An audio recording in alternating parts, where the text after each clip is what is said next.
back to Bone Apple Tea. Today I'm sitting down with Jimmy Barbetti, the pop punk, skate punk genius that is the lead singer and guitarist for Scooped Up. We chat a lot about totally random stuff all over the map, a lot about his band, Scooped Up, a lot of the music videos that he's been doing, things that he's got coming out in the future. We go on big tangents about sort of music in general, artists we like, all that sort of fun stuff, and all that and more in this episode. So yeah, go check out Scooped Up. Their newest single, Dyslexic, comes out December 3rd. Well, it's fun, dude. It's actually kind of funny you being in the studio when we're not recording. Like, we're not, like, recording music. I know. Because we do that so often. We could record a quick, like, note or something while we're here. Just to make it just to make it more like we're actually in the studio. Yeah. Dude, it's been kind of crazy because when did we first start recording together? Was that 2000? That was for Dumbass, right? That was the first one? Yeah, probably 2016. Holy crap. Yeah. 2017. Well, probably before that, no, because the first single, I'm pretty sure More was the first single on that, and that came out in 2016, if I'm not mistaken. The only reason why I think it's 2017 is because that's when I was a grad student, and I don't think we recorded anywhere but that, if you remember... Yeah, that little room with like the cold floor. Yeah, the cold floor because it wasn't actually a bedroom. They turned a front porch into a bedroom. Right. Yeah, well, More came out in 2017 in November, so that's like late. Yeah, so it was that early that year. Yeah, it was that because I remember we started tracking everything early into 2017 when I moved into that the cold floor. That's hysterical. It's classic. It's just funny to think about like how people remember your space. Yeah, you know, because the whole thing hung out and like there was no like insulation, nothing underneath it either, right? So the whole floor was basically outside. Yeah, so the walls and everything else. So. Yeah. They I don't know what they did with the walls, but they definitely weren't very well insulated. Because I remember, so this was wicked funny. We had neighbors at this time, and it was a whole like a split between like boys and girls, not on purpose, just how it happened. There was 4 girl roommates on the other side of this duplex, and then we were on the other side. And my bedroom was right against the other bedroom of another girl. And I remember this one time, this girl was about to go out on a date or something, and it turned sexual so fast. And they were like, so like, what happens like when we get back to his place? And they were like, girl, you know what to do. Like, and they were all like talking about like threw some tips through the wall. I was just listening in because the walls were so twist his dick. Dude, it was so funny because they were like, you know, like, okay, come here. And like, I'm just imagining what they're doing. Like, you got to put your hands on his chest like this. and then they were like giving her tips and like instructional guides on like how to essentially get this guy excited or whatever. And it was super funny. Wow. I got a whole flood of flashbacks from that. And I remember calling Adam over and being like, dude, listen to what they're talking about. And we were like, holy shit. And they're like, wait a minute, you know how to throw it back, right? And she's like, what? And they're like, all right, watch me. And then like you just hear like motion sounds for a little bit. And then like, girl, go. It was wicked funny, dude. You guys should have just tried to like get in on that somehow. Just like knock on the door and be like, yo, our like cable... I don't even know. Our cable stopped. Can we borrow a cup of cable? Like, you know, and then it'd be like, oh, you guys throwing it back in here? Hey, if you want to know what to do on a date, you guys can try out on us. Yeah, if you need a dummy, you know, it's just a slab of meat over here. That's what we're here for.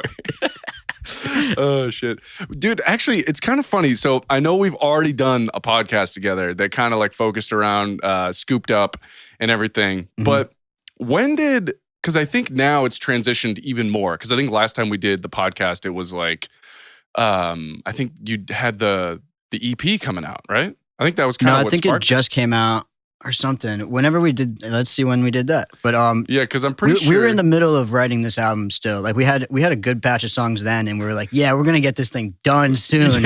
And we're just like, yeah. And like 2 years later, I swear to God, that was like either early 2020.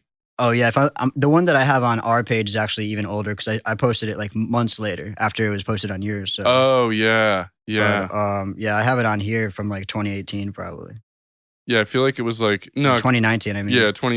But we recorded it probably, maybe early 2019.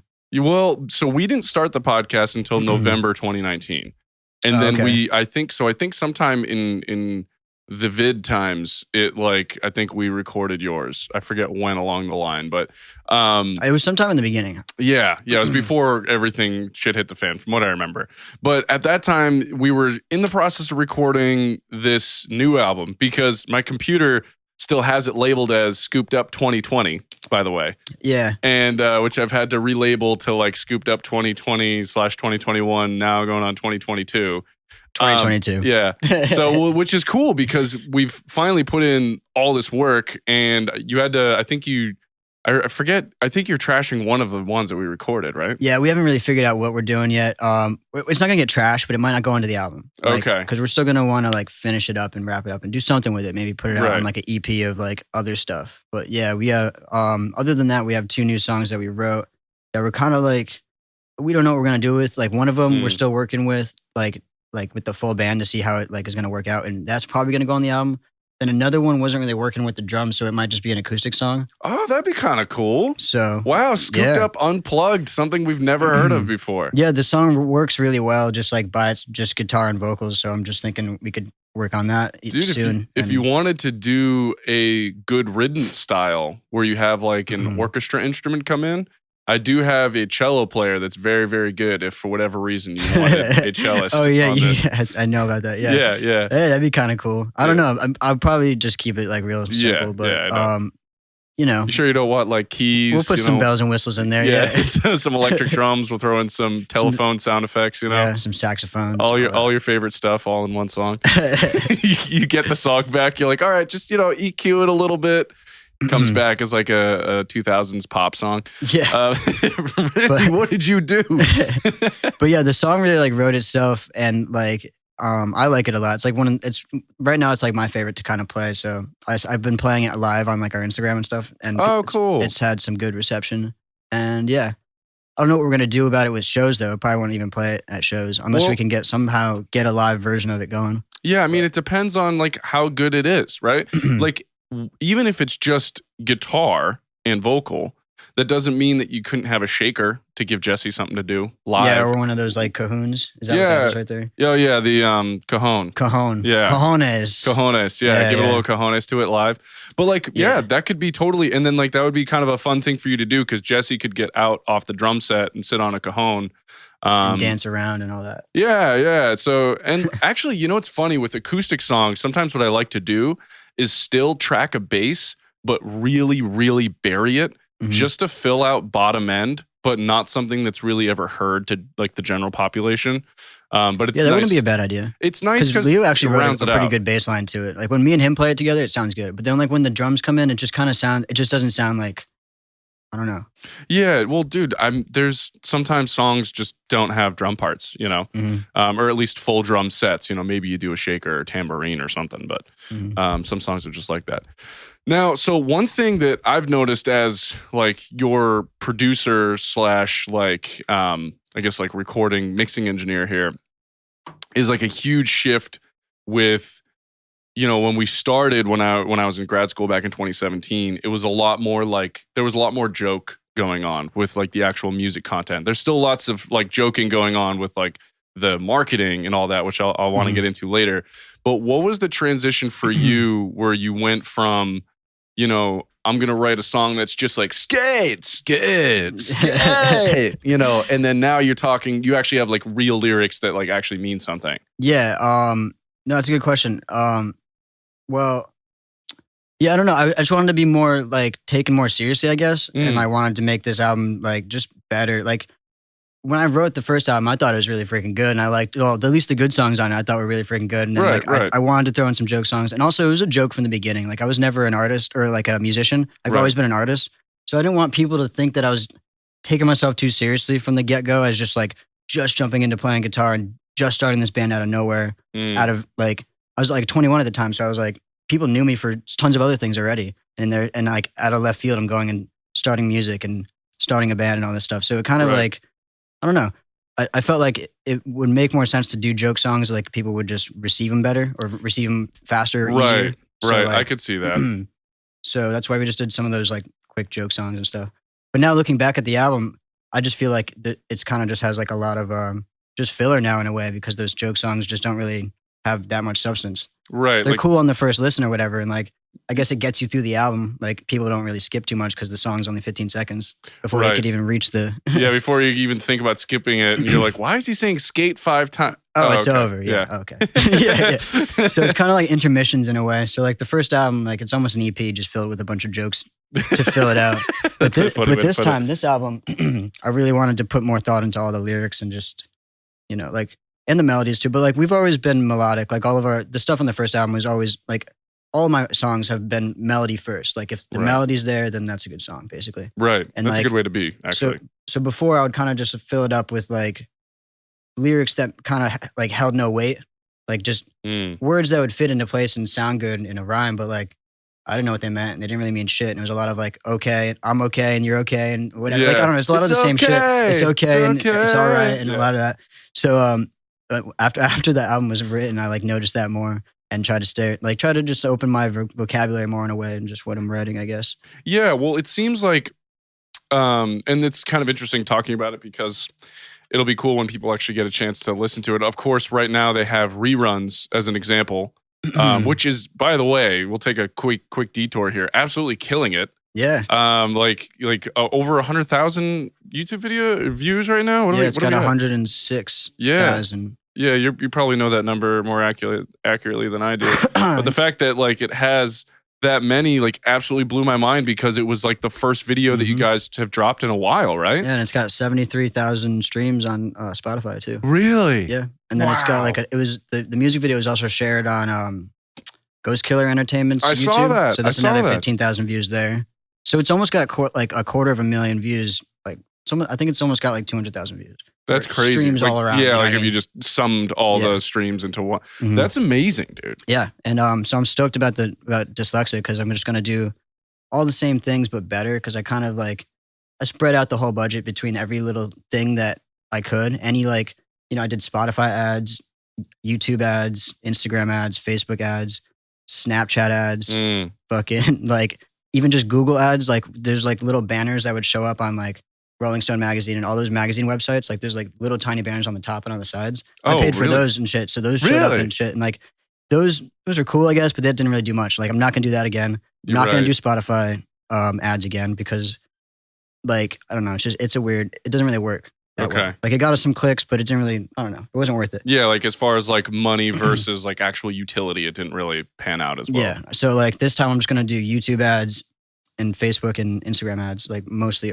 like all the budget into that. And then we'll see what happens. Yeah. And I think so. Along with a PR campaign, I also did a PR campaign before the song came out this time. So like there's a bunch of publications that have like the whole press release right now. Okay. Like they've had it for a couple of weeks. So as soon as the song comes out, there's going to be a bunch of articles and shit.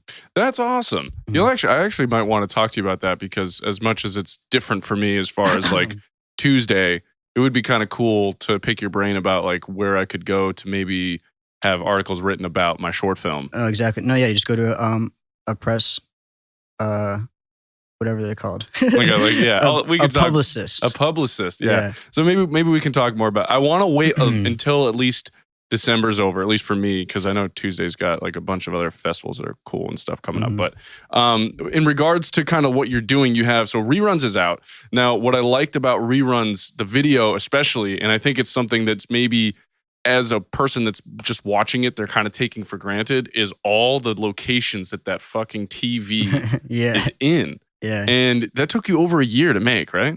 Yeah, I lugged that TV around in my back seat for literally like over a year. Like, I found it I found it on Facebook Marketplace. So actually getting the TV to work is a whole story in itself. Like literally it was like a week-long process. So I found it on Facebook Marketplace and I was like, that thing is so sick. Like it was vintage and super sick looking. But figuring out how to get it to play what I wanted to play through it was just like a nightmare because all it had was like a thing that you could plug in an antenna to. So all it has was an antenna. So I had to unplug that and then you have to screw in like an adapter that gives you the screw that old TVs used to have for the cable screw. Oh, wow. Like the coaxial cable. Yep. So I had that adapter. So I'd plug in one of those cable plugs, and then that would go into a converter that would convert it to AV, like the yellow, red, and white. Yeah. So then I had that plugged into that, going into another converter that converted it to a HDMI, and then that into a laptop. And the laptop Wow. had a USB plugged into it, playing our footage that we shot like months ago, months before I even had the idea to even do this video. Yeah. Like we rented a studio and we just shot some performance shots, and we're like, all right, we're gonna need them sometime. So these are our two like strongest songs at the time. So just play these, I guess. And then Yeah. months later, we ended up using the footage, but like the footage we shot so much, and we only used like literally like Bits a and pieces. fraction of it. Like all the footage that played through the TV was one solid take that was on a tripod. Like we decided, like we had somebody hold the camera and film us, like, and just do a bunch of like performance shots. But then we at the end, I decided to put it on a tripod and get one shot of that, and we only used that shot. So, Wow. Well, there was one other shot where it was really close to your face too, right? Like there was the wide shot of the band, and then there was one. that or was that all that the was same the shot? one shot. Yeah. Oh wow. Mhm. So the camera was just positioned close to the actual microphone, and then you would back up, Yeah. and you could see more of the. Okay. Yeah. Well, okay. Well, there was a couple of shots in the very beginning that show like different shots of the band. I guess I did 2 tripod shots. Yeah. So, yeah. But okay, so now I'm remembering, like right in the very beginning when the song drops, there's like it like zooms into the TV and you're Yep. like in the performance. So it Yes. kind of shows some different shots.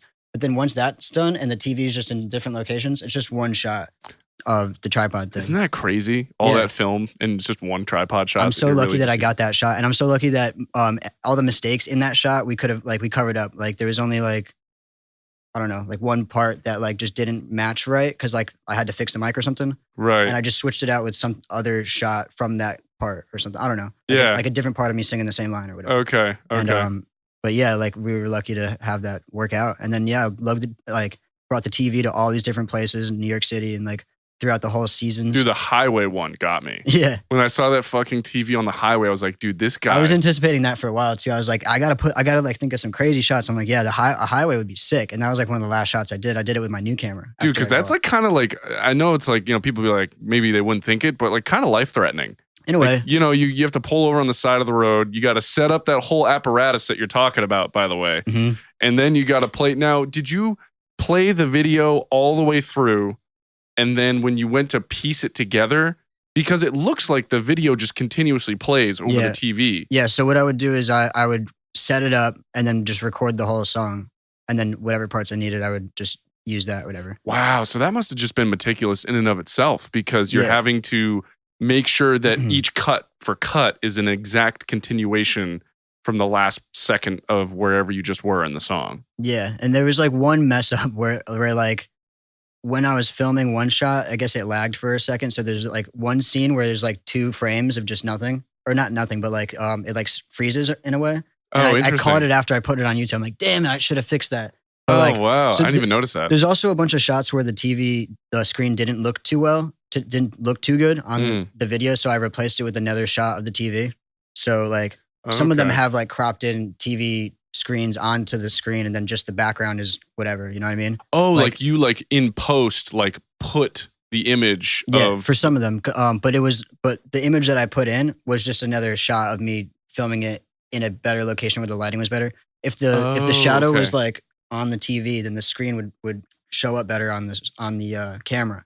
But like Right. certain lighting situations, It'd be too bright and yeah, it would be too blown out. bright, and I'd have to replace it with a screen. Wow. So you would actually take another shot from somewhere else, Mhm. cut that out, and then throw that onto the TV screen. Wow, that's Yeah. pretty crazy. And so like when we went to Times Square, I didn't even bring the generator and like the laptop and all that shit that I needed to make the TV work. So that's another thing. I had to plug it all into a generator and like bring that outside and make it run and plug it all up, put all those things together. Well, actually some of them most of it was all still plugged together, but I still had to like screw it into the TV and set it all up or whatever.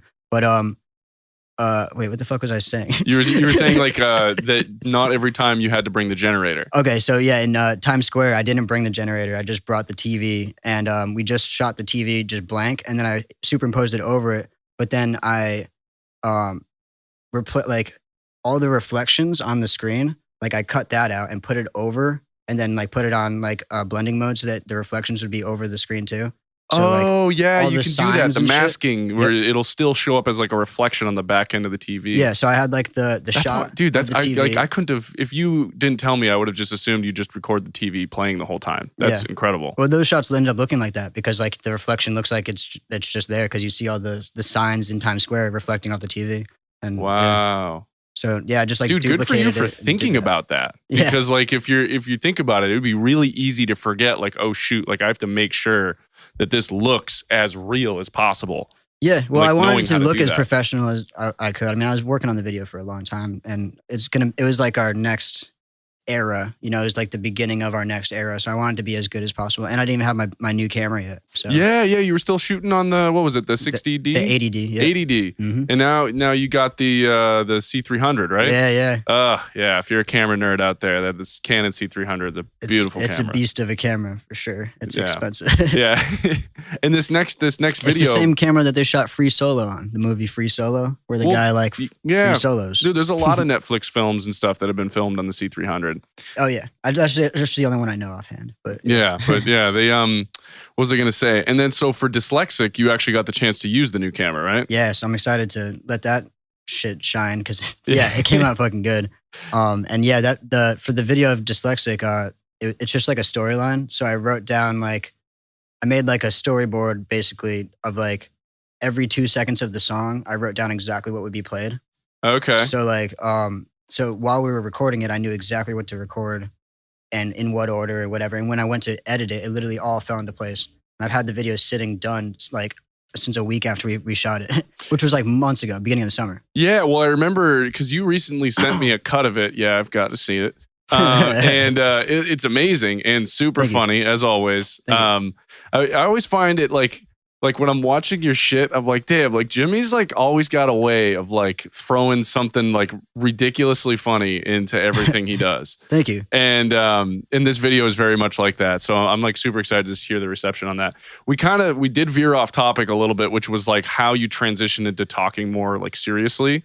I'm not like seriously, but I guess like sending the band in a more serious direction. Yeah, well, I mean, the band just grew and I just saw the potential of it, like just growing too. Like the idea I had of it just grew more also. Like in the beginning, I just wanted to write songs I could skate to, and that was it. So like, you know, if I could record a song that I wrote and I could skate to it and it sounded good enough for me to hear it, I was going to be thrilled. And then we surpassed that by 1 million. And then like, once I was like, oh, if this could be a real band and we're just like playing shows and like playing fucking like house shows and shit, like I'd be thrilled. And if I had like people from like that I didn't even know from different states or even different countries listening to my band, like I'd be thrilled. And that shit happened slowly but surely. And now it's just like, now I just want to take it as far as I can. Cause now it's like, you know, it's become clear to me that it could go there, I guess. Like, yeah, dude, now, 100%. I believe in it. So I'm just going to put my all into it. Well, now I'm financially putting everything into it. Like, any dollar I get. Well, I think what's so amazing is that in a way, because you guys are like a more niche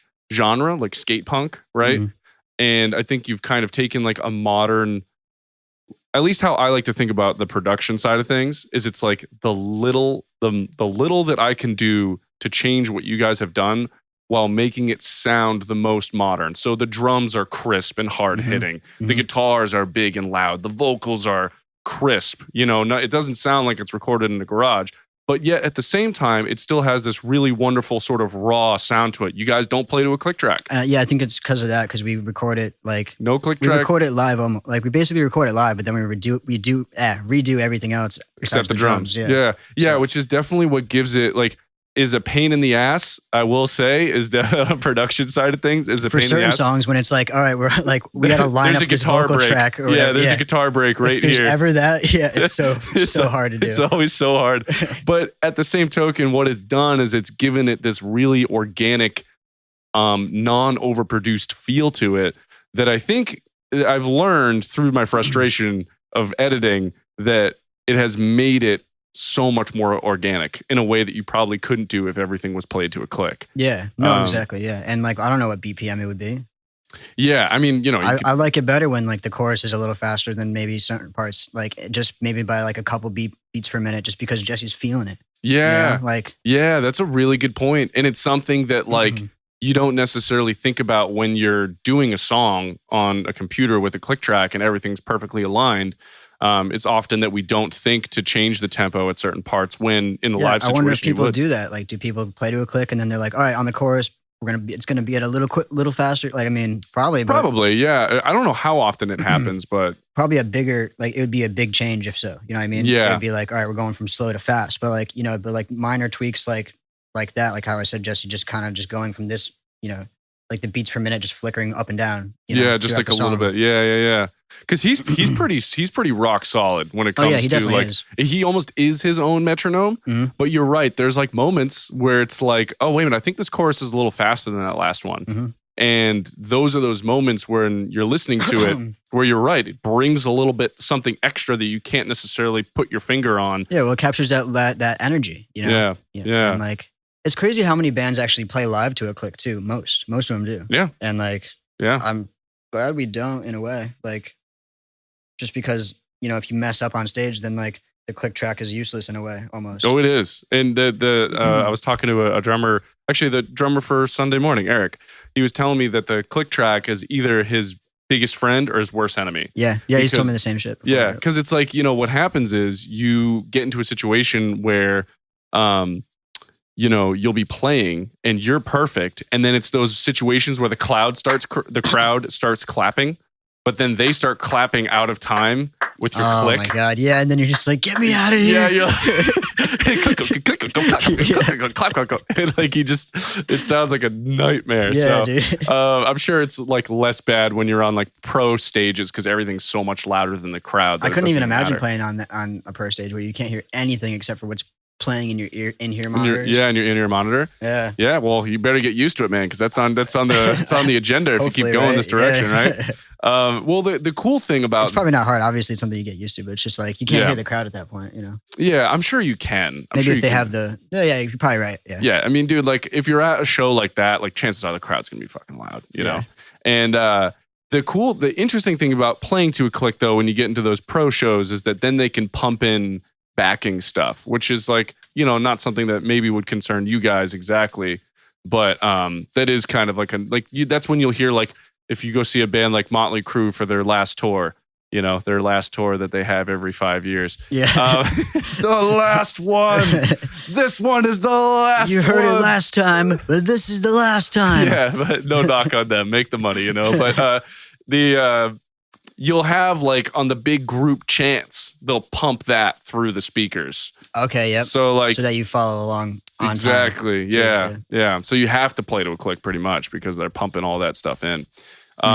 Yeah, but I don't think we'll ever add, like, if we needed extra shit, we would just have other hired musicians. guns. Yeah, hired guns, which actually I feel like will probably end up coming up in your lifetime. You'll probably and I feel like it'll be a second guitarist. Oh yeah, because probably. Like, but it's just like, I don't know. It's just hard to right now. It would be hard to wrap around another person's schedule. Well, that's why it would be a hired gun. It would be someone that you would just pay to learn the songs, and then you'd be like, yeah, like only play the rhythm. Like I got the leads, or like vice versa if you wanted to focus on the singing for a song or whatever. But then you don't have to have them be a part, because having another chef in the kitchen of making songs can kind of break things, Yeah. Especially too many heads butting. Yeah. But it's cool, man. I'm really excited that you've taken this step towards like, oh yeah, like this band's legit, and I'm gonna therefore write legit ass songs, because like it shows, and it's way more fun to listen to. Like the lyrics, the lyrics are like super relatable, and I still feel like you got that whole like skate to the songs vibe to it. Yeah. So yeah, that's the vibe we're trying to throw out there, is like music you could skate to. Yeah. I'm always skating, and I just like fucking listening to shit that's fast and got sick guitar riffs and it's got a melody. Then hell yeah, it's stuck in my head. Yeah. Well, it's funny because I played Reruns, the music video, for my dad, and he was like, "This video is sick." He was like, he really liked it, and he's like, "I see why it's got so many views." He's like, "The TV's on the highway." That blew his mind. And I played him what's now labeled as song 12. I played him that, and he's like, "Dude, they're so fast." They're so fast. Yeah, that song sounds so messy live sometimes. Like that riff, like by the end of this, like the beginning, it's just like, like it's crisp, but then by the end it's like just so messy. Just like it's just so bad. I gotta get better at it. But Well, it's because like, dude, like your wrist is doing this the whole time. It's just like fucking flying. Yeah.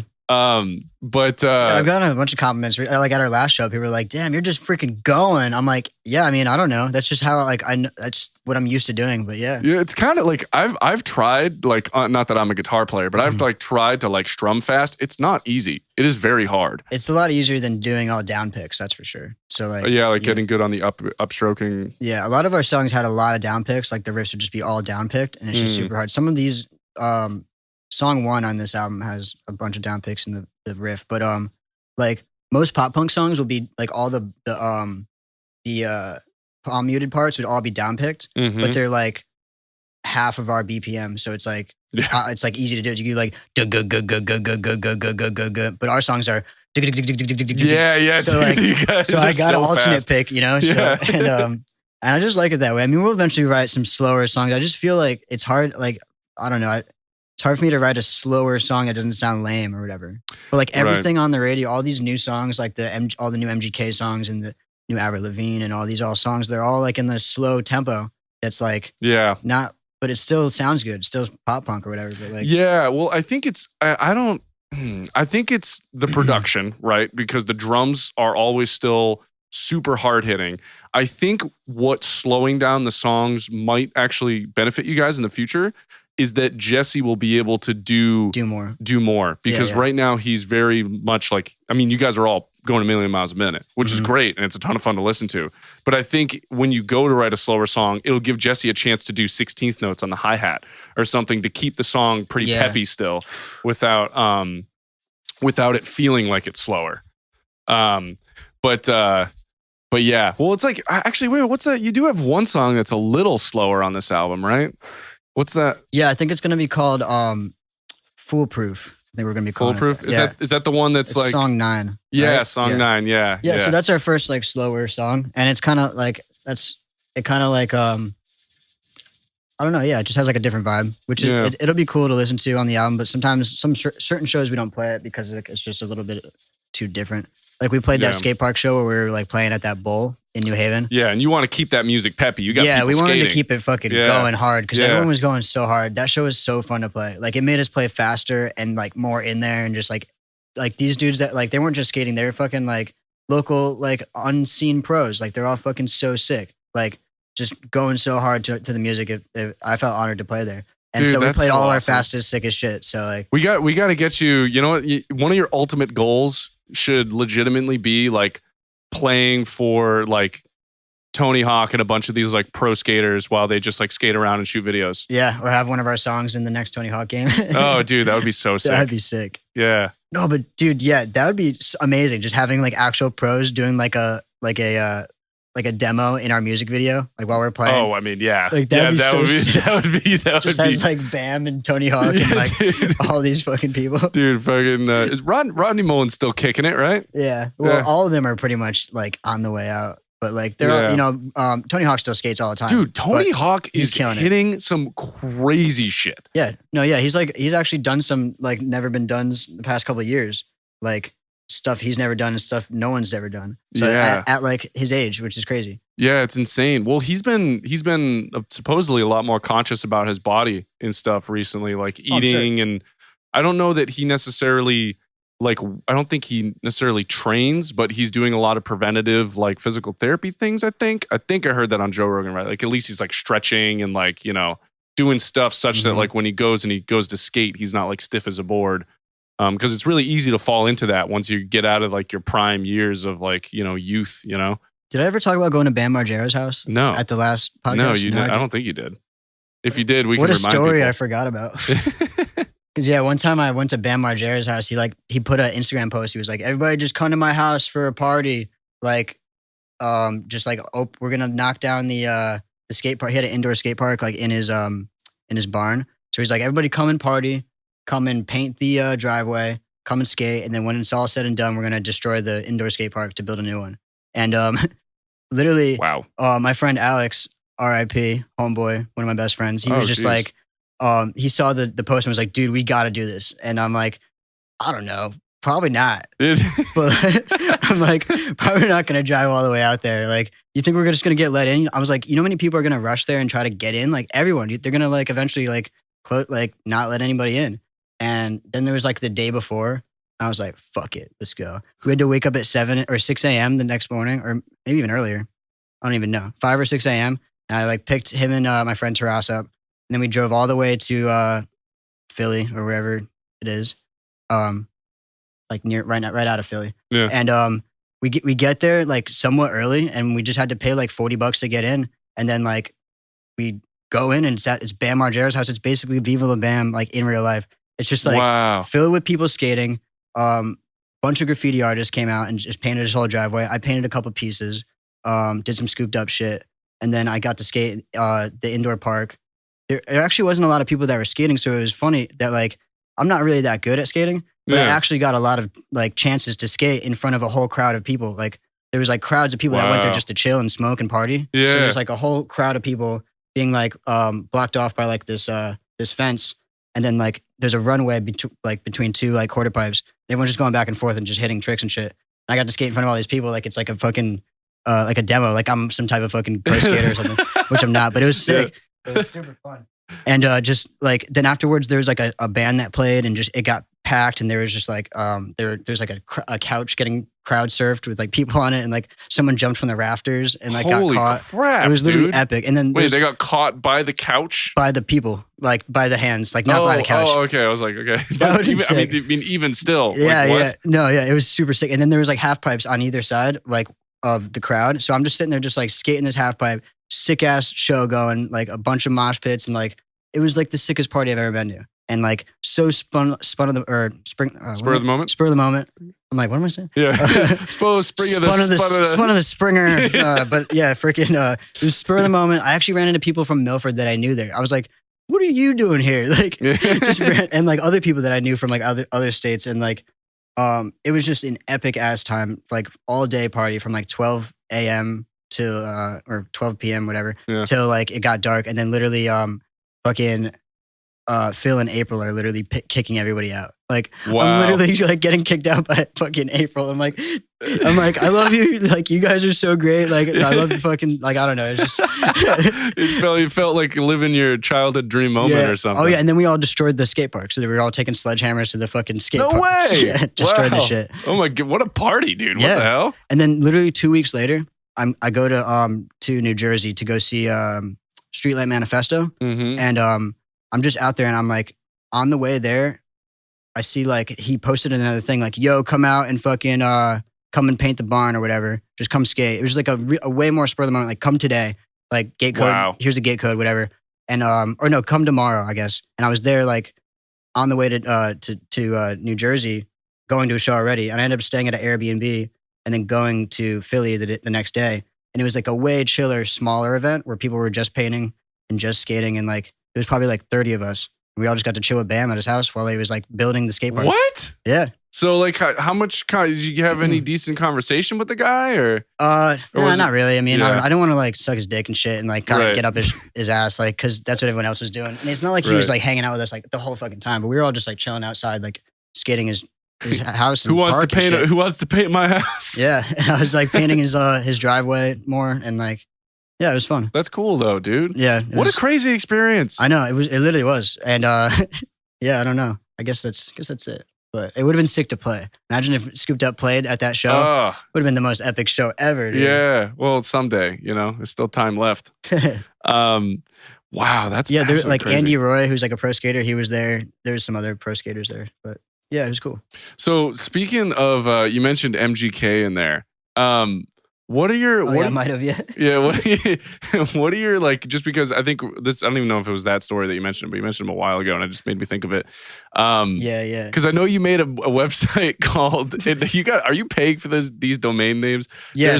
I got all these domain names for my website. Yeah. And they're $15 each, like a year, I guess. Oh, really? So you have them for yourself? They might be $30 next year. I don't know. Hopefully, we'll figure that out down the line. But anyway, so yeah, I got scoopedupband.com.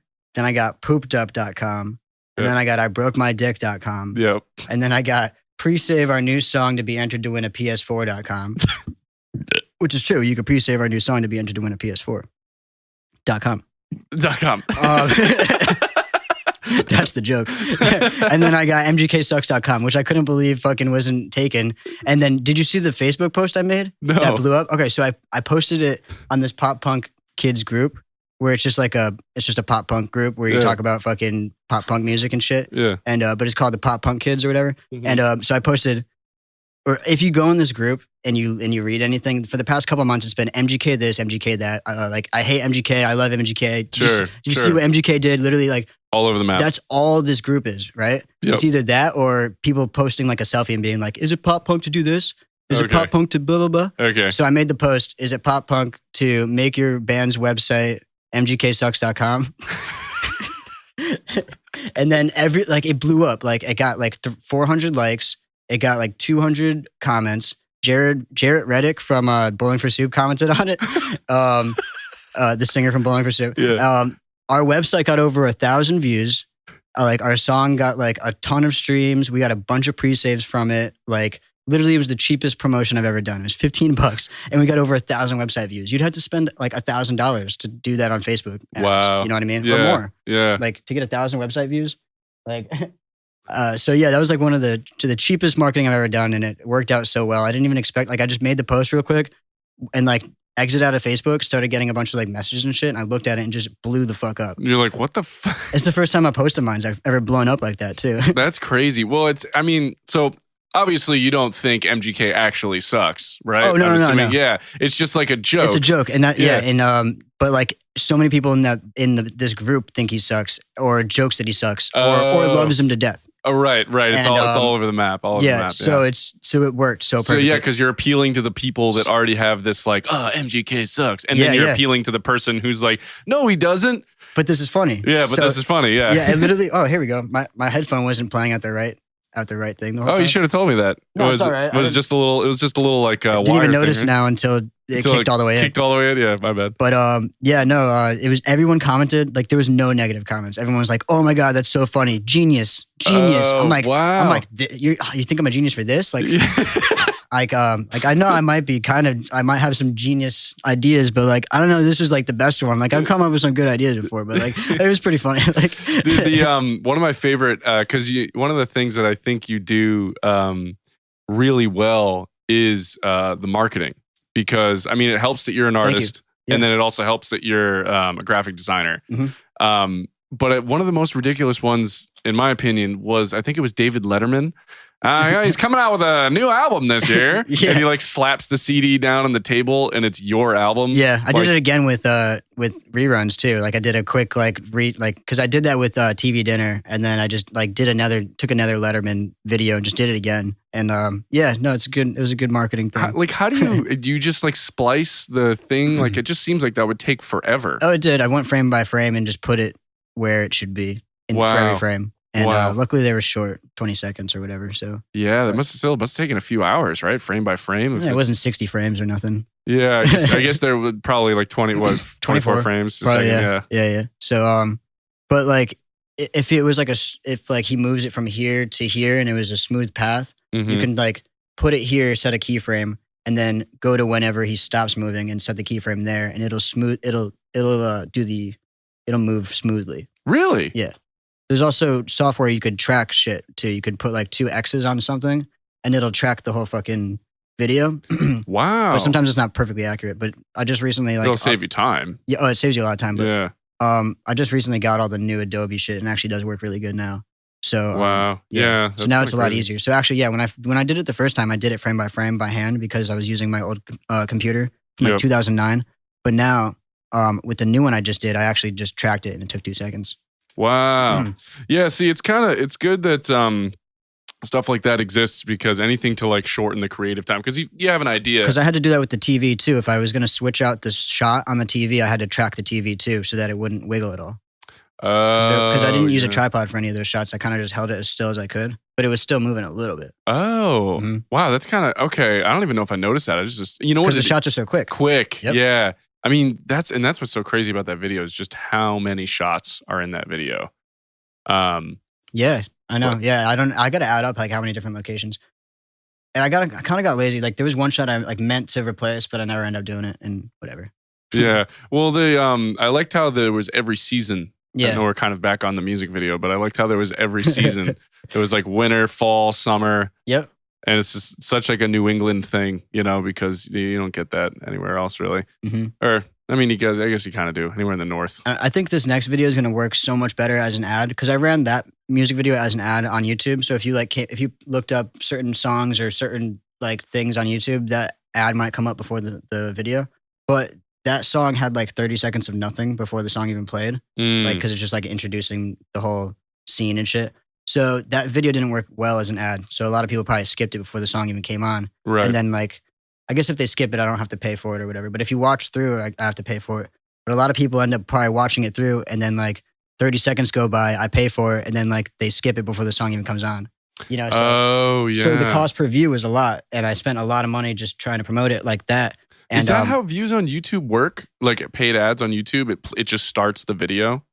What do you mean? Well, because like I was thinking about, because I'm trying to talk to like if you skip the ad, then the person that's paying for the ads doesn't have to pay for that ad. It's only once you've like watched past the skip part. Oh, and I didn't know that counts as one of the ads that or whatever. Yeah, interesting. Okay, because I wanted to Joe Ego, the music video that I was in for Feel Alive, is doing pretty good on like organic views. But I was telling him he should put some money into ads. Definitely should. Yeah, throw $200 in it. It'll do way better. Now the thing is though is that there's about I don't want to say a full minute, but like 30, 45 seconds of just intro dialogue. Oh, so yeah, then it wouldn't really. So I mean, it'll just cost a lot more to get the same amount of views that you would. So back to what I was saying is with this new song, it kind of just starts off the bat. Yeah. This next song, so I think the cost per view like. I'll pay for like almost every person that watches it, but I think almost everybody that gets the video will watch it because it'll just like before you can even skip it, you're hearing the song and you're like, oh, Right. And, like I've got them hooked in. Well, the nice thing about this one too is it's got a storyline. Yeah. So there is a better storyline than what I got. I kind of just have like a really slow opening for the other one. So I mean, it probably wouldn't work too. It would still work, I guess. But oh yeah, that's right. Because in reruns, you're the like sitting on the couch and the friggin'. Yep, and then I just like wake up and then stuff. I turn on the TV. Yeah, it's a bunch of just like not filler, but like just setting the scene. Yeah. Like why are we watching this? It's on good TV for our at fans like that have been waiting for new shit. But anybody new, it's just like, what is this? I'm skipping this. Why is this playing? Oh, I feel like you're also selling yourself short a little bit too because. The intro is interesting. Like you want to know what's happening. I mean, you've put yourself in clearly in like a skating bowl. Yeah, and it's a room. It's a room. Yeah, but it's like yeah, and like all the colors pop, obviously. So everything like looks really, I thought it was a creative idea. I remember thinking about it like a month or two before even like executing it because I had to like source all the shit. I went on Facebook Marketplace to find like the rug and the chair and shit. And I should have put more shit in there, honestly, but whatever. Just make it look like a complete room. Yeah, I should have put like clothes and shit on the ground or whatever, but like, I don't know. No, I think it was good. It would have like the continuity would have been a pain in the ass, probably. Yeah. Well, as soon as you go like shot for shot, like did the wind blow the pant leg over? And now like certain shit like that, exactly. Yeah. The continuity, like I remember there was continuity errors with like what was on the little table next to me. Like I like put the remote on top of the newspaper, and then like the next shot it wasn't there or some shit like that. There's something. I think there's an error in there that I just like said fuck it. Yeah, well, you like have to at a certain point. Like it happened with in my short film too. Is like there's certain shots where it's like okay, well that's definitely a continuity error, but the performance of the actors outweighs the continuity problem because like. If you're distracted, it doesn't even matter. Yeah, you like won't even really notice it. Yeah, you won't. I mean, there's like, and it's like. Once again, performance and feeling over continuity. So it's like if the point is like it was that shot super good and really funny, but the remote was missing off the counter table, then like okay. Well, it was the only one I had, so that's all I had. That's the other thing. You know what's funny is there's this random little kid I've never seen at the skate park, and I'm like a local there. I go there every day, so like I know everyone who goes there. That's like a local. Yeah. Some random kid I've never seen before on a scooter was like, "What the fuck is this? I'm trying to skate." Blah blah blah. Like I'm like, dude, just chill out. I'm filming a fucking music video here. Like just like leave me alone. And then he like he like went and skated with all my shit set up. I'm like, dude. Fuck off. Like, what are you doing? Wait, really? And he just like was just talking shit and just like it was annoying. So it made like the filming a little bit nerve-wracking. Like because more than usual. Because I'm like trying to hurry up and get the fuck out of the bowl so this kid stops fucking like fucking it up. Like what if he skates into one of the things you bought and breaks it? Yeah, or like I don't know. Yeah, nothing like that happened. But he literally was like just trying to skate around the bowl while I had like wires. He like hopped over the wire that I had for the TV and just like all this shit. And I'm like, what the fuck? I also had to cut the table that the TV was on. I had to cut the 2 legs so it would fit because it's like a bowl. You know what I mean? So like I had to cut 2 of the legs so it would just like, so it would be sit level. Yeah. Wow, dude. So what were you there with like a friggin' sawzall? Well, I didn't do that. I didn't do that there.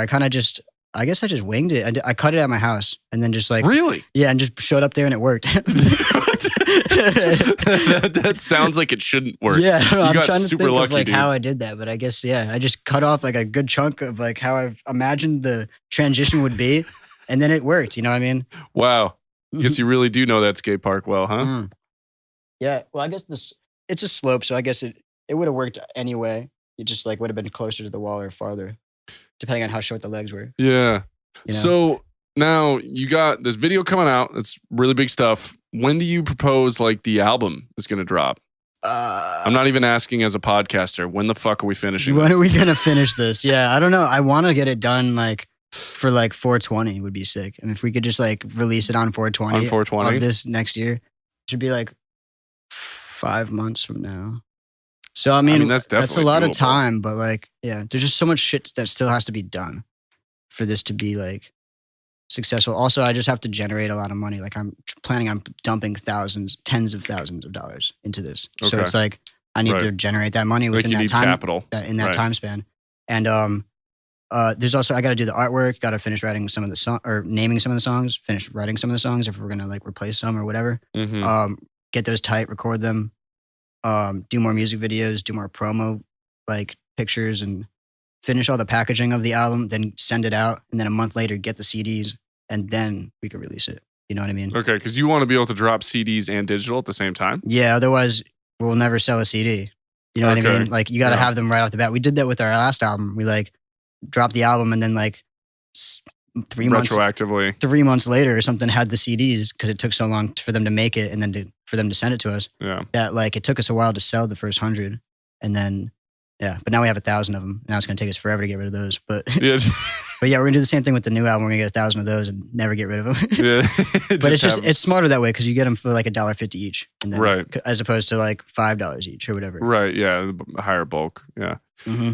Yeah, I mean, when you put it like that, it does sound like I guess you got a lot on the plate here. But it 5 months, you know. it's Yeah, gotta I can buckle down and get a lot of that shit done in that time. I feel like the harder part's going to be the capital, like as far as like generating the cash in order to do the things you want to do. Yeah, sure. Because like I feel, well, I mean, to me that always seems like the harder part because you intrinsically you have the creativeness. You can at any point in time make these like, marketing things that you already do, but like generating capital is always going to be like time for money, Yeah. So it's no, for sure. that's like a harder thing to. We'll just say that we got like a ghost donor. Right. Yeah. We'll just say that. I don't want to get into the money thing. No. I wasn't even going to go there. I was just saying that, like, generally speaking, I know for me, like when I was trying to get funds to do Tuesday, like that was the more challenging part. Because I always knew I could study for acting. Like I could memorize my lines, I could make calls, and I could do that. But I had to wait for my income at work to come into my bank account before I could be like, all right, we can hire the cinematographer. Mm-hmm. Although on your end of things, you don't even need to do that. Yeah, we're saving tons of money by just doing it all ourselves. You have, and I think that's one of the coolest parts about the band at all is like you guys have access to make literally everything on your own. And the music videos, like that's why you can essentially make a music video for almost every song. Yeah. Do you think basically we basically do 100% of everything except for the percentage that you do, which is recording us and producing and mixing, and then, just helping us out and like just little ideas you got too. Yeah. So I mean, if we just make you an honorary part of the band, then we're 100% DIY still. Yeah, that's right. And it's not like you're some random, so it's like, we've been friends for years, so it's like kind of like that. Isn't that crazy? Yeah. It is. It's funny because when you come over to record now, it's not like a band is coming over to record. I'm like, oh yeah, like I'll tell Adam, like, oh yeah, Jimmy's coming over. He's like, oh, Jimmy's coming over? He's probably going to come over with a pizza. Yeah, usually.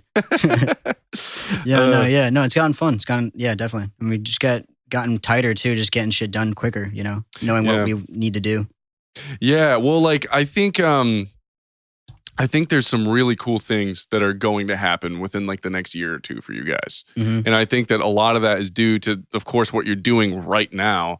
But I think as soon as this album drops, you guys probably, do you think you'll end up dropping a video the day the album comes out? That's the plan. And then like, because I already know you got so many like lined up with ideas and everything going on. Do you think you'll kind of slowly drip out one per month kind of a thing? Yeah. Yep. So we'll probably we have one more done, which will probably come out before the album. And then we'll come out with the album with another video, which we have another one recorded that I just haven't like edited yet, which is kind of, we recorded with my old camera too.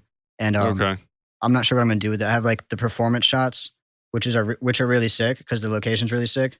And like, I just need to record the other half of the video, like just like substance to it that would kind of complement it. The original substance I had planned just wouldn't work out. So I guess I'll just say like we're recording in like a burnt out house. So the whole thing is burnt up. And we were expecting our friend's house caught on fire. Oh my God. And you're like, hey, could we shoot a video? Yeah. And so we shot there and we were expecting the house to get knocked down. It was the same house that I shot, that I recorded TV dinner in. With all the paintings? Put all the paintings in the room.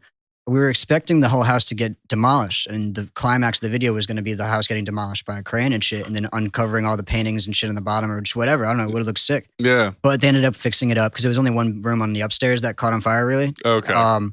So they ended up fixing it up and just not demolishing the house and selling it or whatever. So we didn't end up getting that whole part. So now I just need to come up with some type of artsy shit to complement us playing in a burnt out house, I guess. Yeah. Still looks cool. Yeah. So that's kind of like, I just had that footage sitting for so long now. And I feel it'll eventually do something with it. It's for song 1. Okay. Yeah, see, like, that's so cool. So do you think that'll be the next video that comes out after Dyslexic? No. That'll be one of the ones that just drops randomly because like it's not going to be that important. I think songs 10, 11, and 12 like are really strong and those need videos. Agreed. So that's why I want to make those into videos and those will come out somehow. It'd be cool to make, it'd be cool to do like 3 videos that like go together. Yeah, like a storyline that connects. Yeah, that'd be kind of cool. 1, 2, and 3. Yeah, the Jimmy saga. Yeah, I'm not if I'm gonna do that, but it would be cool to do something like that. And yeah, even if it was like Easter egg based, you know what I mean? Like if there was like they had nods to each other. Yeah, like there's like I don't know, like there's like a file. This is so lame, and this wouldn't be what you would do. But there's like a file that gets handed to one of the people, and that file is seen in the next, and then it open. Like oh yeah, something like little. That'd be cool. Yeah, that even isn't like this is an exact continuation. Or like of the story. That Harry Potter movie where they go and travel through time, and they see the same scenes from like this angle now. Oh yeah, yes, exactly. Like it's yeah. No, that'd be kind of cool too. Yeah, I don't know. That's the hardest part is just coming up with solid ideas to record. And my next video I want to shoot it on 16mm film because I have a ton of 16mm film and I got this new Bolex camera and I shot that little short film. That short film on it. So I know what to do with it now. I'm just like itching so hard to just use it. How did you come up with that short film, by the way? That was all just improv, honestly. And what's the short film titled again? Just for people who are Locked Out. Locked Out. Yeah, and that's on YouTube, right? Yeah, it's on Scooped Up's page and my personal page, Jimmy Barbetti. If you like stupid, funny videos, go to Jimmy Barbetti on YouTube. I made a video every day for like 40 days where it was just improv every day. It was pretty funny shit. Dude, my favorite one was the broken car. That was for that was like the release week special. So that was a different thing. Oh, that was? That was for reruns where I was doing like a video every day for that week. But like a couple months ago, I was doing like these little daily videos on my personal I'm pretty channel. sure I watched them all, dude. Because I remember you were coming out because like they were quick, Yeah, so those were just quick, like dumb videos that. And then one of them was that infomercial that I made for Scooped Up where I break my neck and shit. Oh yeah, and I've been running that as an ad. It's got like 300,000 views on YouTube. What? Yeah. Hold up, I need to look that up. We've gotten so many subscribers from it. We went from 1,000 subscribers to now 2,000. We just hit 2,000 the other day. We're actually at 2,060 subscribers now. Yeah, I talked about you. I went on a podcast, Working Class Nerds. They have a pretty big following, and I talked about you guys briefly on there. That's cool. Yeah, you should show me that. I'm curious about that. So, you said it's on Scooped Up's page? Yeah, you have to scroll down a little bit. It's called Infomercial. Okay. Infomercial. It was before like all the reruns videos. Yeah, I just want to see. Also, wicked funny. You did that cameo recently. Oh, with fucking Simple Plan. Yes, dude. Homeboy. Holy crap. 334,000 views. Yeah, dude. Hold up, I want to watch this again. I'll have this video play. What about this? Oh, that's right, this dude. What? No, not again. And what about this? Hey, why don't you get up and pass me that lighter? Wait, that lighter? With that lighter? Oh, my legs are fucked. How did you get your legs like that? Did you just like stuff a pair of pants? Yeah, I was sitting there like with my legs like this or whatever, Uh-huh. like just sitting on my knees or sitting on my legs, and then I just like put the pants on over my legs like that, and then just like stuffed them with shit. And, yeah. Dude, Hi, my name is Jimmy Barbetti. Barbetti. And then that razor thing that I was like shaving with didn't work. Oh, So really? like it looks like I'm really using it, but the thing is off of it, so it's just like oh, okay. I'm like shaving my eyebrows. I can't believe it. Yeah, so people like, if you go back to the very beginning, right, where I just break my neck, people are just like, what the fuck? And then they don't skip it, they watch it. And there's so many comments, like every day I get a comment that's like, best ad I've ever seen. Hands down, like the only ad I've ever not skipped, and like all this shit. And like, yeah. Dude, you're playing with your legs right now. Yeah. So then we Subscribe. I made like another ad that was like, I gotta remember to actually throw this video in here. yeah, throw that one in there. And then there's another one that if you scroll up, that's like, I think it's the release week special. Like, there's a picture of me holding bleach in the picture, but I'll find it. it's like another ad that I'm like, do you listen to pop punk?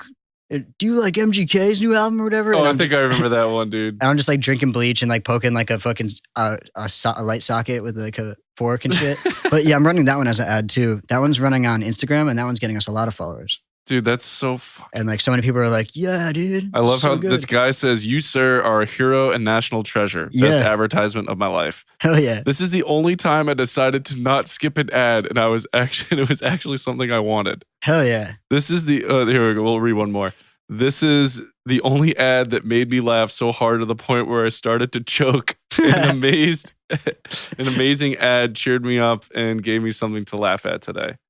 I feel like that is a lot of the kind of content that you put out there is just this random the reruns release week special episode number 6 with you holding the bleach. Yeah, that's the one, yeah. So yeah, I did like the release week special where it was like an episode a day for a week promoting the song. Yeah, it slaps. We're gonna pause this real quick. I love how it's like you have like it's definitely your voice, like the why don't you listen to a real band? Yeah. Yeah, it's just like, hey, you like Scooped Up? Why don't you listen to a real band? And then I'll pitch it down just a tiny bit. Yeah, so it comes so it comes out just a little bit lower. yeah. Yeah. Oh, I'm gonna play this. Look up Scooped Up. Real band. What's a band? Scooped Up is a band. They're not even rappers. A real band. Like, they're not even rappers. Oh, I gotta pause it again. They aren't even rappers. Wait, Just drinking bleach. Yeah, and then you do a spit take, Yeah. and you're like, they're not even rappers. Those are the only people that made pop punk Yeah. nowadays. That's a good one, man. Yeah. All right, hold on, we'll finish it up. Nah, this is the genre I that guess started yeah. Why? I gotta get a TV set up in here. I don't gotta see it. I've seen it. Yeah, that's true. Real deal. 100% DIY DIY band. band. And they make all their own Brandy art helps too. and music. Dude, you're playing the guitar like DJ Colin right Dude, if there. you hear it, it's just like, bam. Yeah, dude, it's great. I'll play it with It sound was like too. super out of tune, and I'm Yeah. like not playing a chord at all. Yeah, it's just And you see him just like trying to figure out what is going wrong. yeah. Oh, Like, I don't know. That shot's so funny. Scooped Up. I don't know what the fuck you were even doing. What are you doing? I'm in the shower. Look up Scooped Up.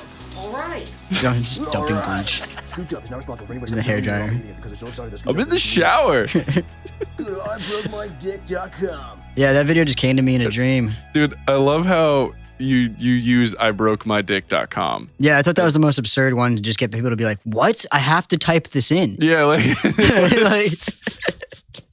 You know, people don't use websites anymore. It's Yeah. like Facebook.com and shit, and like, Yeah, it's like- fucking whatever. it's Instagram, really. Oh yeah, Fucking- check out my Instagram. Yeah, it's all that. So it's like, you know, go to our website because we got games on there. We got like fucking Bloons Tower Defense and like fucking the helicopter game and Snake You And have we got- games on there? Yeah, we got games on there. Go to mgksucks.com. Okay, I'm gonna type it in right now. Yeah, we got a bunch of cool stuff. We got like a press section, and we have like our interview with you on there too, and all of the links to any press about us.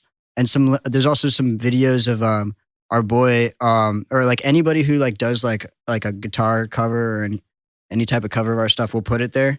Oh, And, that's cool. Like a little community section. Mm-hmm. That's awesome. Yeah, our homie Jacob Reinhardt did a couple guitar covers, and so we got him in there, a little section of that.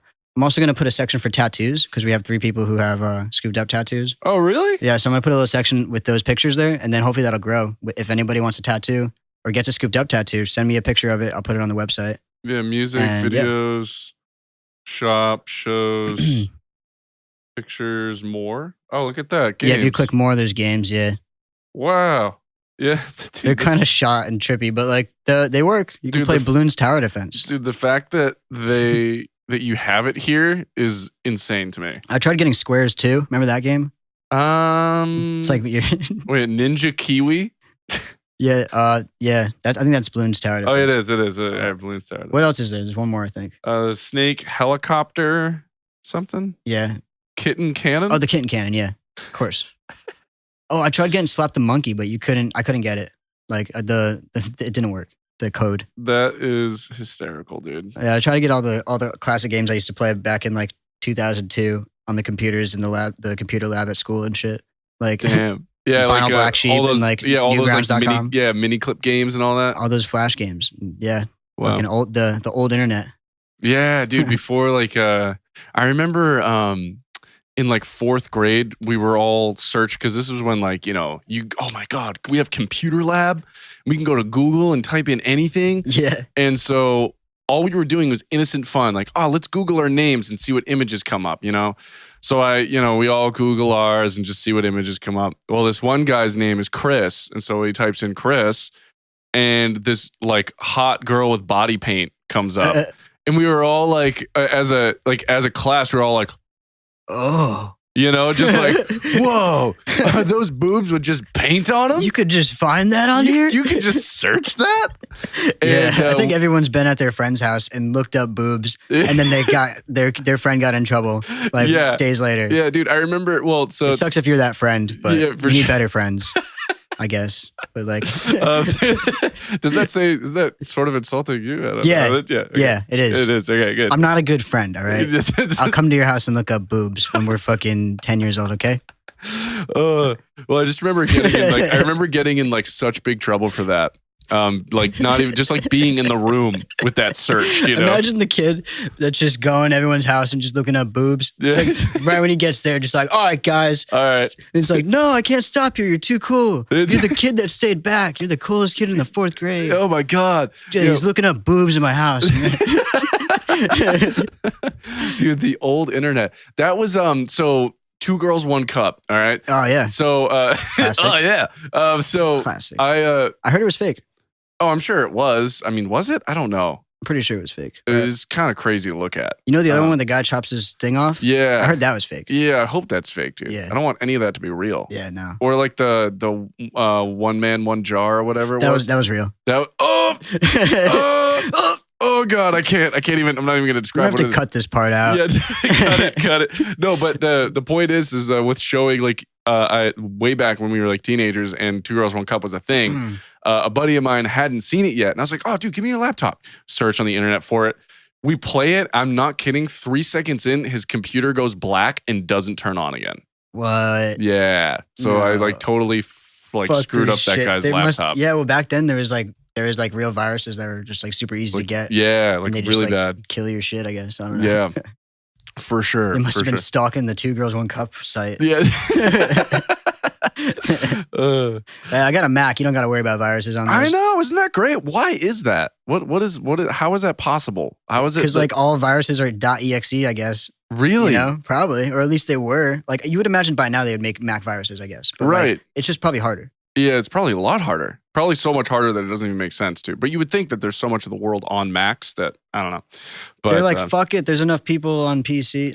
Maybe the people that are doing all the hacking or all the viruses, they're probably in different countries and they all have PCs. right, I could see that too. That could be it. It also could just be simply way easier. Like the time to make the virus is probably so much faster Yeah. to do it on Windows, and like the payout is like, and like who owns desktops? A lot of people that own PCs, like that I know, are going to be like elderly, and those are the easiest people to trick. Yep. Granted, there's a lot of like young gamers that have PCs, but they're too privy to the viruses situation. So, but anyway, well, dude, just kind of like, I guess sort of like final closing thoughts. I don't know if there's anything like you want to touch on that like before I cut it off, like if there's something you want to do in the future that you're really excited for. I mean, obviously we've been talking a lot about this single that you got coming out, which is Dyslexic, coming out December 3rd. Pre-save it, please. We're stoked about the pre-saves. We got over 160 pre-saves. Really? And it doesn't sound like a lot, but it actually is, because like it's so hard to get people to click over and sign in and pre-save. It is a lot. With our last song, we got 62. So now we got 160. So oh, wow. Giving away a PS4 actually helped, or it's helping. Yeah. So we're giving away a PS4 along with a bunch of merch. All you got to do is just pre-save the song, and that's that. And aren't you also throwing in cash? Like $20 cash. Yeah, that's so. And like some merch, like a hoodie and a t-shirt, some stickers, both of our CDs, all that stuff. See, I like that you threw the cash in there. That reminds me of something The Rock would do. I'm just checking to see if there's anything else that we like that I wanted to talk about on our page or something. Yeah. I'll keep. There was there's like the whatever, the Simple Plan thing. We got that cameo. Oh yeah, so, that was funny. Yeah, dude, that was funny. So like, did you were just like, oh yeah, I'm just gonna. Like cameos. I was like, because Bam Margera used to be on there doing cameos, so I was originally looking for him. I was gonna get Bam to just do a cameo, and but then I saw Simple Plan was doing it, or Bam wasn't doing it at the time. So I saw Simple Plan, Pierre from Simple Plan was doing it, and it was like $80, and I sent it to him, and then they like denied it and was like, oh yeah, for ad for like an ad or like a business type of thing instead of like, as opposed to like a greeting or like a birthday or some shit. Yeah, it's $300. So they like, whoa. They're like, yeah, if you want us to promote your shit, you got to pay. So I was like, fuck it, paid for it. And that's sick though. I thought it was a funny ass promo thing, and it got people to actually listen and be like, oh, what? There's a giveaway for a PS4. And he said exactly what I wrote. That's which is what funny. I was gonna add. Is did he read the script as is? Yeah, it's funny because like he said that one line, a PS4. Why isn't it a PS5? And like. That was my second joke. Like the first joke was going to be like a PS4. I'm gonna pre-save that right now. But I don't think he would have been able to like say it that way. But then after I saw the video, I figured he actually would have like he read the script and figured out exactly how I wanted it to be said. Right. So I should have went with the first joke. But now it's like it kind of seems like he's like an asshole to some people. You know what I mean? And it's not really that funny. But like if he said the original line, it's like the same line I said in my video. So he would have been like just saying the same shit, which would have been funny. So as a person who saw the video without knowing anything, I didn't think he sounded like an asshole. It sounded like he was trying to be funny. All right, good. So I think the script did good by him for that. Yeah. Okay. So that's good then. Yeah. I was trying to make him like, just understand that it's a joke and not look stupid too at the same time. But he did a good job. And yeah, I guess it wasn't really worth it, but it was, I guess. Like it was way more worth buying mgksucks.com. We got so much more activity from that. Only $15. But yeah, the PR thing was cool. Little stunt. Do you think you guys would ever like play a show with like a band like MGK, like MGK's band? Oh, I mean, I guess, yeah. If they gave us the opportunity, I think that'd be probably pretty awesome. We would like win over all their fans. yeah, because like I mean, it's always fun because like I mean in our career right now, I guess like we would probably we're hungry for that type of shit. But I mean, I guess like if we end up becoming successful, like then and you ask me that, I'd probably be like, I don't know. Yeah, I feel like I'd probably have other options. Like I'd rather other bands, I guess, like bring us out on tour. Like if Simple Plan brought us on tour, that'd be perfect. Right, I mean? Because I guess that's more your speed, whereas like MGK is the more like pop side of things. But I guess like what's kind of MGK is on top right now, so which like if we were touring with him during that tour, that would have been amazing. Right, because he's just like he's like number one, which is crazy to go like what a genre switch and then also kill it at the same time. Mm-hmm. It seems like whatever Travis Barker touches blows up. Yeah, well, yeah, no, because I think he helps write a lot of it too. Yeah. Like MGK didn't write all that shit all himself. You know what I mean? Travis for sure helped. John Feldman, I'm pretty sure helped. Who's that? The guy who produces Blink's records. And Oh, okay. The singer from Goldfinger. Okay. He at least produced all of Mod Sun's stuff, and like Mod Sun also helped write MGK's album too. Really? So like, yeah, like That he makes was sense there. then. Like all of them were together, like writing songs and just getting those hooks out and shit. And they all the songs kind of sound the same in a way, but like they're all good. Simulations. I appreciate that he's made a space for us lower singers. Oh yeah, I guess right. He's made that normal or Brad cool. Yeah. No, I'm making fun of it, but I love it. But like, I feel like you guys would go good with that. I feel like you guys would go better with MGK than you would with like, as much as I also like them, but like State Champs. Like State Champs, I feel like they were kind of the people on top in terms of pop punk for like the longest time. Mm-hmm. I think either one would be great for our career. Yeah, but, well, obviously, like because right now you guys love that. have zero leverage, right? Yeah, so yeah. it's like you would be leveraging their success in their tours and stuff. But no, honestly, I think if we tour with State Champs, I think we would get more like actual fans that are actually part of the scene and more about the music than if we went and toured with MGK. We would be playing in front of people who are going to their first concerts that are 16, fucking, you know what I mean, or 15. Yeah, or and like they're just like fucking fighting over trying to get in front, and they're like, "Who the fuck is this playing?" Right, I could see that. Well, You know what I because mean? like MGK, I don't. You know what's funny though? There'd be a lot of that. Because dude, I went to the MGK show. It sucked. Not that the show sucked, but the concert, the crowd sucked. Oh, really? Dude, I'm like trying to get close to the front, which I do in every show. Like Yeah. I just squeeze in and go to the pit. Yeah. I get closer and closer, and people are getting pissed, more and more pissed. And I'm like, "What's wrong? I'm trying to get to the pit." I like jump up. There is no pit. Like it's just like wow. sardines, and more people just trying to get closer and closer, just to be like closer with their phone. And I'm like, "What have you guys never been to a concert?" And like they're all like, "Yeah, we've never been to a concert." Like, that was the vibe I got. And like, I'm like, "This is whack." Yeah, And, that's yeah. crazy. No pit, huh? No pit, no dancing around at all. It was just like some parts it got really tight, and some parts you were just like standing still. And now thinking about the Travis Scott thing, like it was like that there, but not like as severe. Like Yeah, right. there was a point in time where we were all getting squished, and it was kind of like, all right, hold your own, like.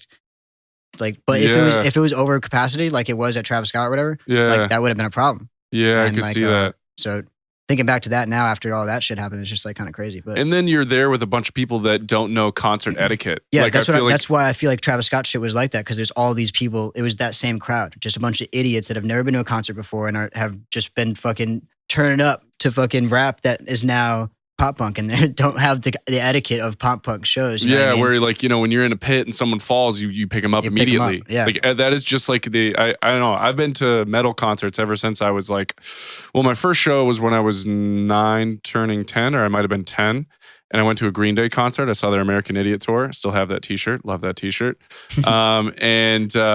That's sick, dude. That you went on that tour, because that's Isn't it? like, yeah, dude. I was so into Green Day at that time when that album came Dude, out.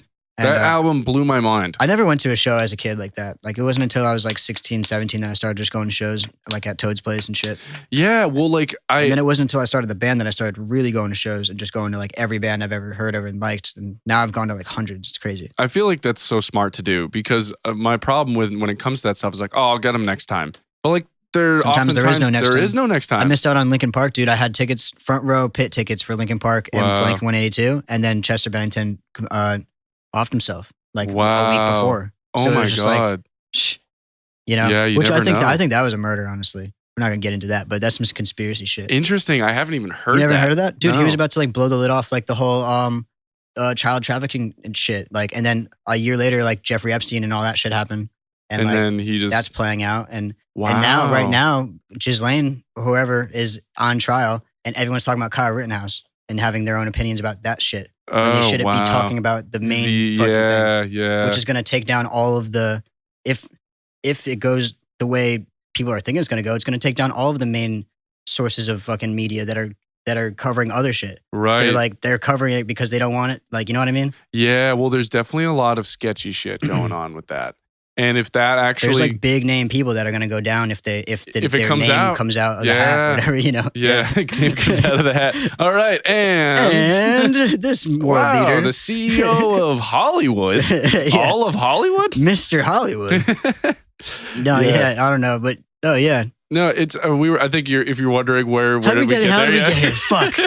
God damn it. We were talking about shows. Even I'm a little disconnected from what we were talking about. I love going to shows though. Yeah, I do. I'm going to a show tonight. So that's what I should talk about. I'm going to New York City tonight to go see Face to Face, Suicide Machines, and the Bouncing Souls. All sick ass bands. I'm going to promote my band there by passing out stickers and shit. Nice. And on a side note, I actually just followed the Pure Noise tour that actually State Champs and Bearings and 4 Year Strong and I think Real Friends. Oh, really? All played. With their new singer.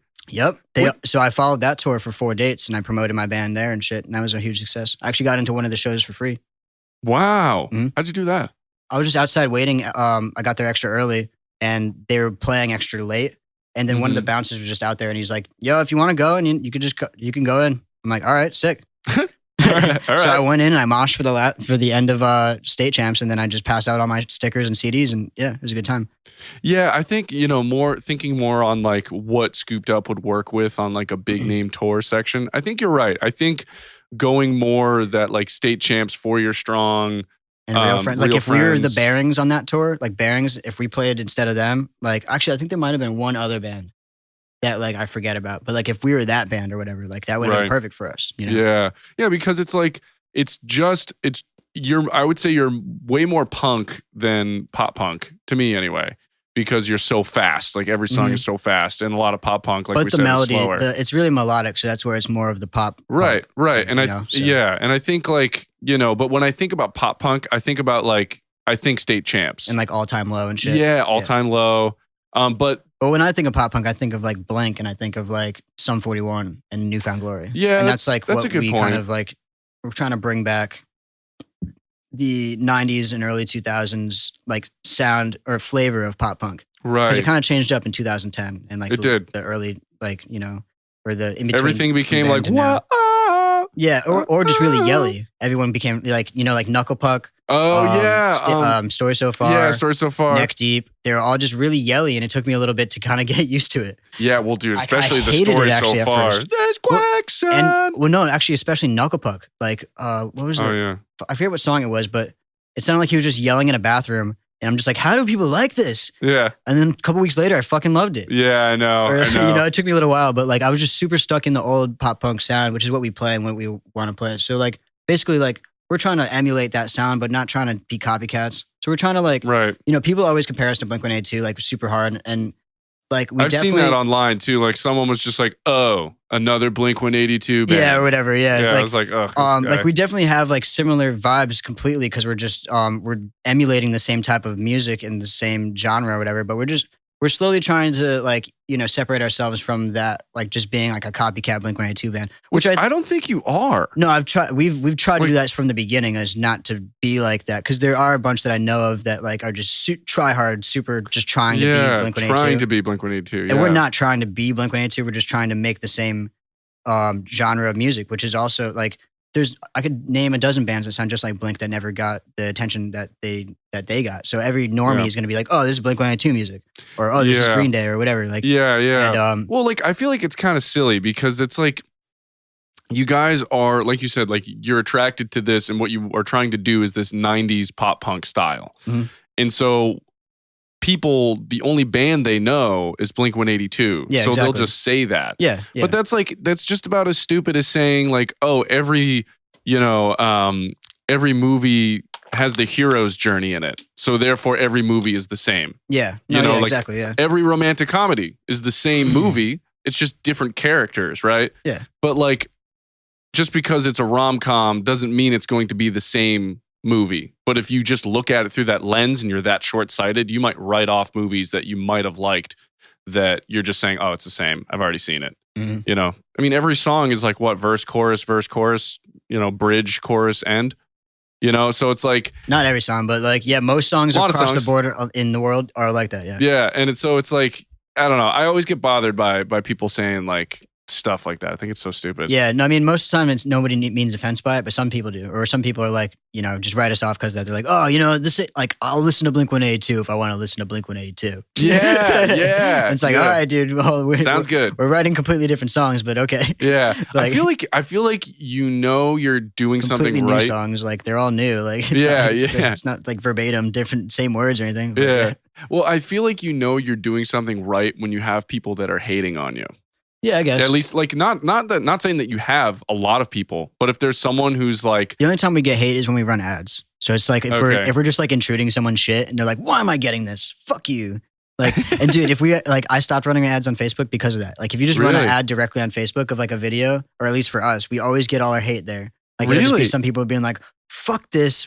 I don't even know. They're like, because they think it's like a big company paying for this ad or something. So they're like, fuck you for trying to advertise to me. I'm just like, yo, dude, it's like just a DIY band, like a local band. Like, we do this all ourselves. Why are you so mad? And they're just like, oh, my bad. Like, I actually listened to you. And I guess, if that's true, then yeah. Like, I've converted people that way, like, too. But literally, for whatever reason, Facebook ads suck in the sense that they like just bring the hate. I don't know. Yeah, I feel like Facebook is like way more susceptible to that than Instagram. Because there's older people on there too. Yeah. That are just like... Dude, my dad, all right? My dad posted a video of his band playing a live show, right? Mm-hmm. And one of his friends, supposed friends, comments under the video is like, yeah, this song sucks. You guys should play this song instead. And I'm like, hey, like, by the way, I don't know if you know this, but it's kind of a jerk thing to say. Like he's like, oh yeah, whoops, I didn't mean to be like a total asshole. And I'm like, yeah, I know, but like, just like relax, guy who takes a picture like this with shades on. You know what I mean? Yeah. Yeah, no, yeah, I don't know. Well, some people just don't understand, like, when they're not a musician too. It's like, sometimes I'll be like, well, why don't you start a band and write songs and put it out and make your own videos and put it on the internet and promote it, all right, buddy? And make it better than me. Like I'm not going to do that. Because, like, obviously, like, they're not living in my shoes. So they're not about to go do that. But, yeah, obviously. That's wicked funny, though. Yeah. So, but I guess I think that's pretty much it. New album coming soon and shit and whatever. Yeah, we'll probably end up doing another one of these. When we should do one with the whole band and do like a more like just kick back with the whole band, get more input by the other guys. Yeah. Well, it'd be kind of I'd love to hear their side of things when it comes to like how you guys shoot video and stuff too, because I know. It's a lot of me barking orders and like trying not to be the bad guy, but I have to be because it's so fucking frustrating sometimes doing this shit. Like, like it's all fun and games though, but like, yeah, no, but like, believe me, I get it. Cause like, when you're being cinematographer, gaffer, meaning like the lighting, you're doing the camera work, you're doing the lighting work, and then you're doing the directing, and then you're also performing. Yeah. So there's a lot there that usually are all shoes filled by individual people. And so when you're on a set having to do that and no one understands what kind of pressure and what that feels like, it can sometimes come off like, like this guy's just barking orders. But like someone needs to, because shit's got to get done. Otherwise you're there for 12 hours and you don't want to. It's hard to be nice when you're trying to like tell somebody what to do because they got to do it because we're running out of daylight. And it's I'm not trying to tell you what to do. Like, but I am. Yeah, so it's like, let's get this done. Don't take it like, don't be like, don't tell me what to do, because I'm just going to have to keep telling you what to do because we just need to get this done. And that's just how it's got to have to happen. Yeah, also, like, people got to recognize, like, if you're on a set, I think that's the other thing, too, is, like, you generally are working with friends. So maybe, like, sometimes, like, a friend is like, oh, I don't know about that. But, like... Well, no, it's usually just, like, the band members because we're all just super close. So they're just going to, like, give me grief if I'm being, like, too, like, whatever, like... But like most of our friends, like the friends that help us out are like 100% about it and like are down. They want to be there and they want to be helping. So it's and usually... I usually pay anybody who's like giving us their time that's not like part of the band. Yeah, right. Like I'll give them some weed or whatever and some money or depending on how much time that we need the time for whatever they're doing. Yeah, and it's a good way to pay people. Like with our new video that we shot, that it's like a bunch of moving parts, so we needed a lot of things. Well, like you were saying, it's like every part of the video had an exact thing planned out. Mm-hmm. So when you get there, it's like go, go, go, go. Mm-hmm. Well, that one wasn't too hard, but the one that we shot in the van, which like that one's coming out soon. I'm not going to reveal too much, but there's so many moving parts, and it's like hard to get it all pun going. Intended. Yeah. And so I need a lot of help with other people, so that one needed Like just I had like the people that helped like were perfect. They did everything with no. Yours truly is in that one. Yeah. You're gonna make a cameo. Yeah, a little cameo. That's gonna be sick. Yeah. I'm excited to put that one out. And now I just need to top that for whatever's coming after that. It's like it's hard. Scooped Up goes to space, dude. Yeah, right. It's hard to keep topping these videos. Whenever I think of one, I'm like, yes, this is the one. Yeah. You know, like. Well, like I think sometimes too, it's like it's less of like it has to top it, and it just has to be like a really strong sidestep. Yeah. You know what I mean? Because like your videos are already pretty top notch. It's like, all right, well, how can I take this sort of similar flavor and make another really awesome independently thought video, which you always seem to come up with anyway. So, well, yeah, you know what I noticed after making a bunch is that a lot of our videos actually follow like the same rubric. At least a lot of the good ones. Like there's like a something happening in the center, and then a bunch of things going on around it. So like like with Weed Song, it's like we steal the weed, and then like we lose the blunt, and then like around us, people are losing the blunt and finding it and whatever. And during that, we're just like smoking blunts and having fun, and then like it all comes together like with that. And then like with Delete This, like it follows our boy Hawkins skating, and then there's all this stuff happening around him. But the main thing is that. And then with this new one with the van, you know, like it follows the van, and there's all this stuff happening around that. Which one was the one where you had the party in the in the basement? That was Something Sick. Something Sick. Yeah. My little brother Trevor loved that one. Yeah, so that one had just like a bunch of stuff happening in that too. That kind of, you know, it's like the main thing is the party. Then there's all these other little things sprinkled in, like all these little things that happen. And yeah. Oh, and like TV Dinner is another one where we're playing in the room, and then like a show happens around us. Like basically like the pizza guy shows up, calls a bunch of people, and then like while we're playing all this stuff, this chain reaction, and they all show up. So it's kind of like they all follow that same like rubric in a way, at least all the good ones, like where there's like a main thing and a bunch of stuff that happens around it, and then it all comes together at the end, which makes for a good video, I guess. You know, keeps your attention. And you have to somehow, if you're going to do a story, you have to somehow get it into, and you guys are dealing with short songs. So you got to finish a whole idea in like 2 minutes or less. It's hard sometimes. A lot of the shots, like with Weed Song, like every shot was sped up like 0.5% at least. Like, you know, everything was just super fast motion just because there's so much packed into it and like whatever else. It kind of makes for the style of the video too. It matches the pace of the song, you know? Yeah.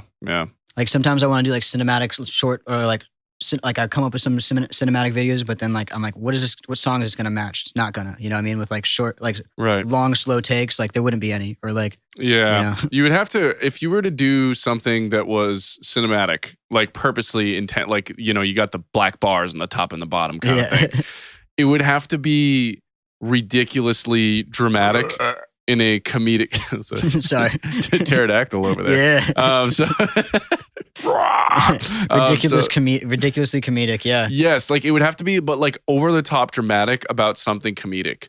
Yeah, like a guy gets a piece of pizza and it's like it's a destroyed pizza and a tear comes down his face. You know, like not saying that exactly. No, but just like make something super epic, like making a PB&J. Super epic. Yes, exactly. Like it's like way over the top dramatic. Like the lighting is super. You know, it's reverse keyed and all that. I always thought it'd be cool to do like a long, just like a one shot take where the video is just all one shot.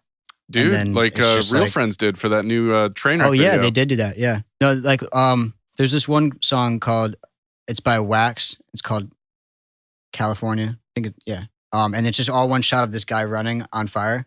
And it was directed by Spike Jonze.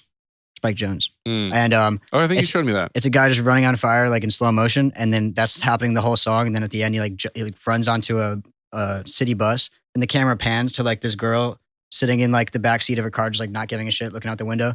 And it's such a sick like ending to it, whatever. Yeah. But like the whole thing slowed down so much that it just lasts the whole song, and it's a cool ass video. And that's like something that'd be cool to do. Like not that exact thing, obviously, but like some type of one continuous shot.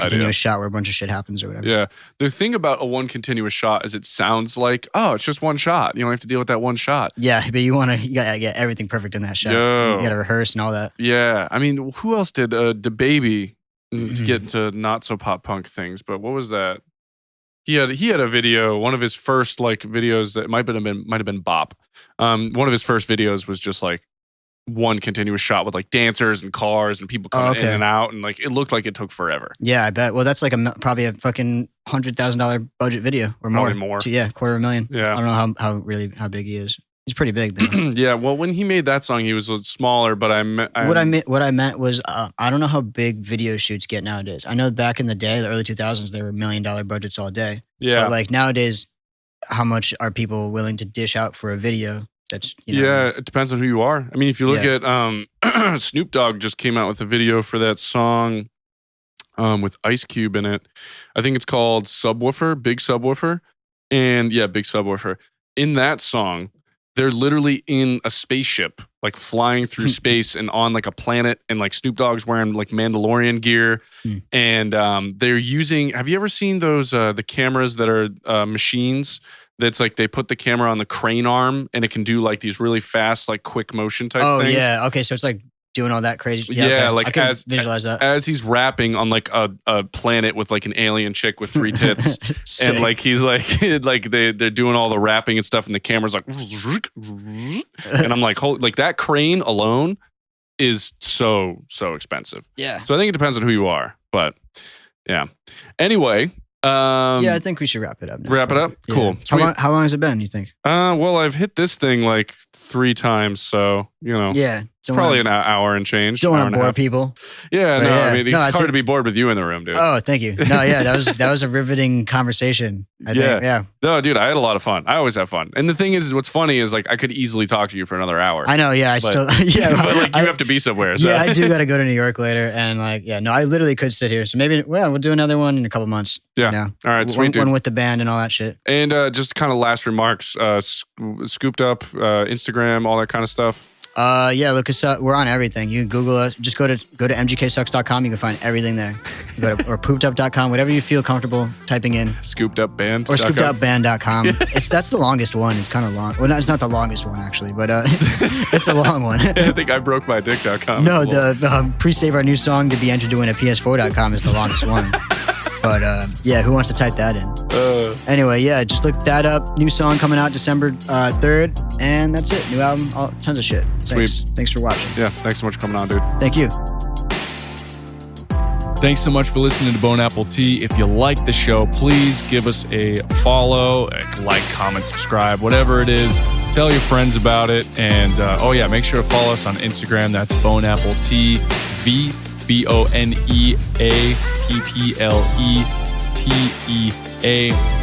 on Instagram. Thanks so much.